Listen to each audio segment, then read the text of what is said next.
Hello, my Palm Springs lovers.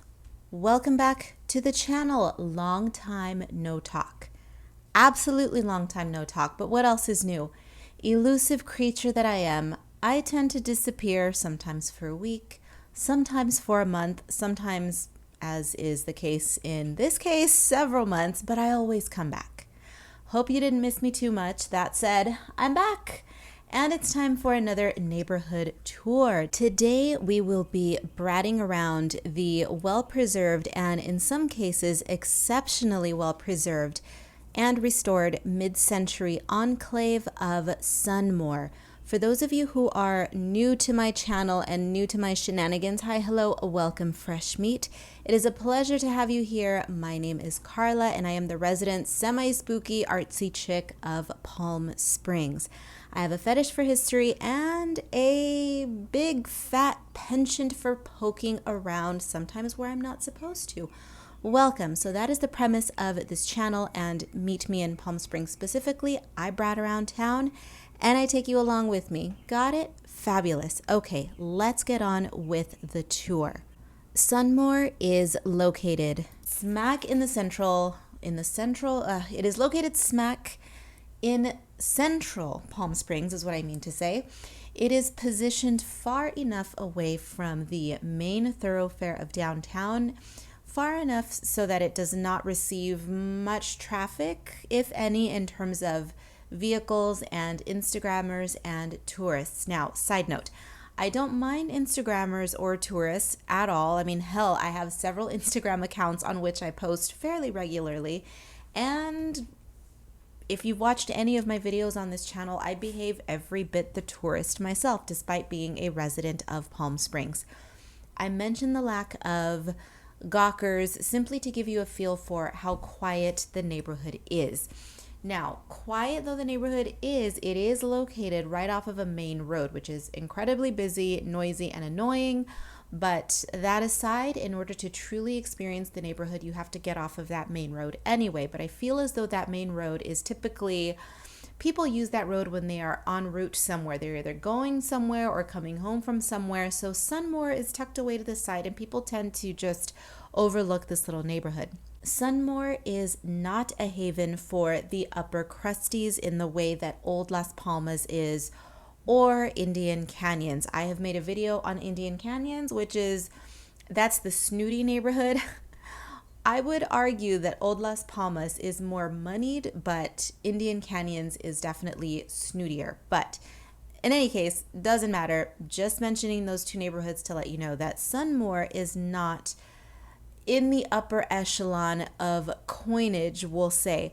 For reference, for those of you who are not residents, Old Las Palmas is the iconic neighborhood that is dotted with the quote-unquote Swiss Miss A-frame homes. You know, the quintessentially Palm Springs neighborhood. It is by far one of the top two most Instagrammable neighborhoods in town. Sunmore, on the other hand, by Palm Springs standards anyway, is modest. Now, as an artist without $1 million bank account, Palm Springs' idea of quote-unquote modest induces a minor cringe fit with me, as none of these homes are listed beneath, or at least far beneath, $1 million. Now, of course, this is Palm Springs. It's a resort town, and on top of that, it's frickin' California, so everything costs $10 million, even for a shack in someone's backyard. But again, relatively speaking to Palm Springs, Sunmore is easily amongst the most modest, and in some cul-de-sacs, a working class neighborhood. It's not pristine, beautiful, but that doesn't matter. It's still a cute little neighborhood. It is an enclave that is intact, though extensively restored. All of the buildings here are mid-century modern homes which date back to the prime mid-century decade, which is the mid-50s to the 60s respectively. Documents state that the first homes in this neighborhood popped up in and around 1955. So there you go, just right in the middle of the peak mid-century period. For the architect aficionados who may be watching my video, first of all, how the hell did you find yourself to my channel? But if you did, hi, hello, I'm glad you're here.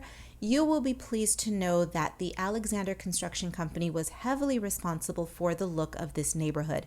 I would be remiss, though, not to mention a one Mr. Robert Higgins as well.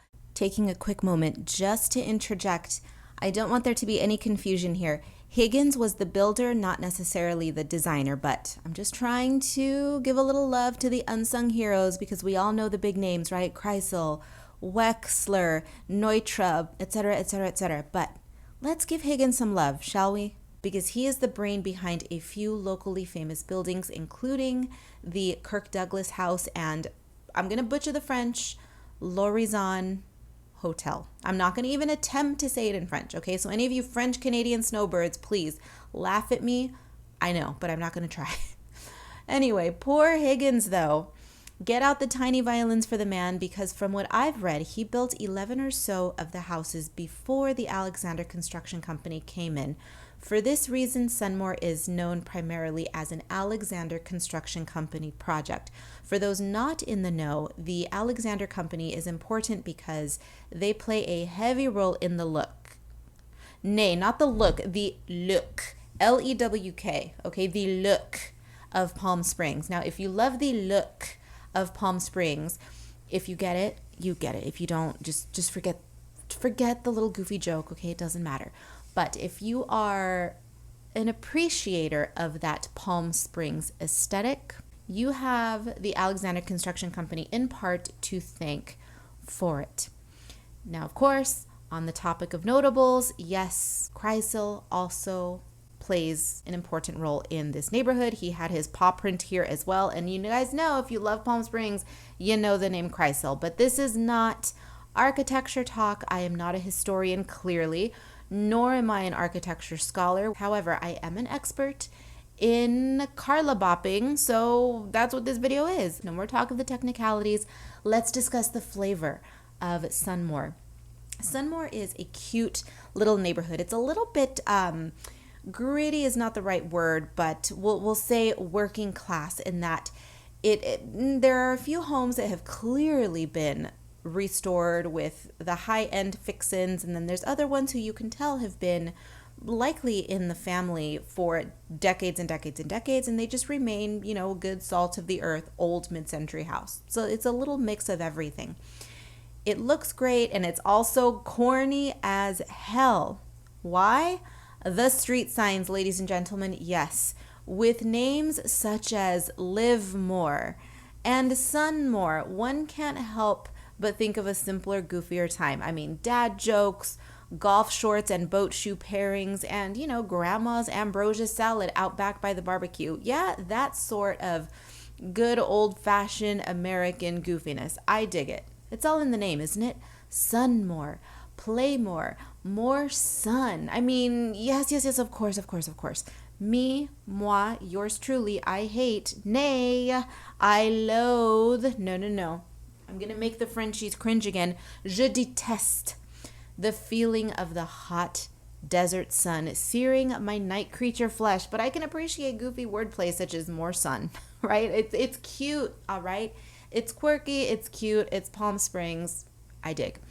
Now, is Sunmore one of my favorite neighborhoods in Palm Springs? No, absolutely not. But it is a fun one to walk through / cruise through. Grab a bicycle, roller skates, your feet, or just sit in your car if you're boring, either or. It's a good one to wander around in.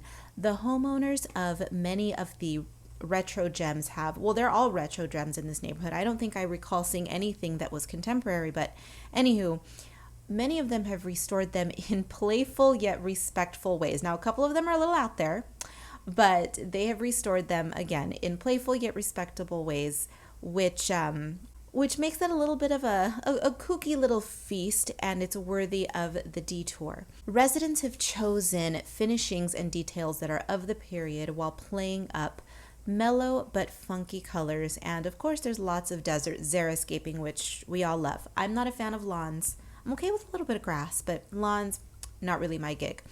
The neighborhood is not over the top, all white stainless steel and one pop of neon color, as is typical of the what I have coined resort regency. The resort regency style of Palm Springs, which I've talked about in previous videos. It is prevalent out here, so much so that, damn it, I came up with a name, Resort Regency. It's the Palm Springs take on Hollywood Regency. This neighborhood plays with color, but not quite to that extent. And I like it. It's a little bit more, it's not of the period, but it's a little bit more period accurate because the colors are a little bit more muted. Now, I love a crazy color. Now, I suppose this is probably all confusing considering that if I had my way, I would take up permanent residence at the Madonna Inn. If you have no idea what that is, Google it. It is the tackiest, kitschiest boutique hotel you will ever see. And trust me, that is my taste. I love it. But whatever. In not so plain English, it's just the right degree of Palm Springsy. All right? Okay. So Sunmore is home to a blend of roof lines, and this is what makes it so quirky. Something that you tend to find only in the more upscale non-HOA neighborhoods, such as the aforementioned Old Las Palmas, where everybody's house is a different shape, a different model. Here you will find that as well. You will find zigzag accordion roofs, tiki Polynesian flavors, the standard flat post and beam. You will find a couple of angular butterflies. It's a whole casserole of roof lines, and it's cute. Like, we're going to say the word again. It is quirky. Is its own little architectural circus without being grand and without being worthy of the pages of Architectural Digest, as are Old Las Palmas or Indian Canyons. Those are just catalog perfect neighborhoods. This one, it's a little bit more scrappy, we'll say. Should you find yourself in town during Modernism Week, by all means, take a tour. Tours are available. If not, no matter. Just grab an iced coffee, an iced tea, or cleverly concealed martini. I'm not going to say anything because I have been known to make myself a nice crushed iced mojito and wander around the streets because what you don't know won't hurt you, right? I'm not driving. I'm on my feet, so I will drink what I want. Anyway, should you find yourself in town during Modernism Week, take a tour, or if not, enjoy a little walk. I hope you enjoy tagging along with me. Have you visited Sunmore? Would you like to? Did you even know it was here? Let me know down below. For now, that is going to do it for me, my Palm Springs lovers. As always, I'm off to poke around where I'm not supposed to. With or without a mojito, I don't know. We'll leave that up in the air. It's a mystery. All right, I'm off. I hope you have a good one. I hope you enjoyed this video, and don't forget to meet me in Palm Springs.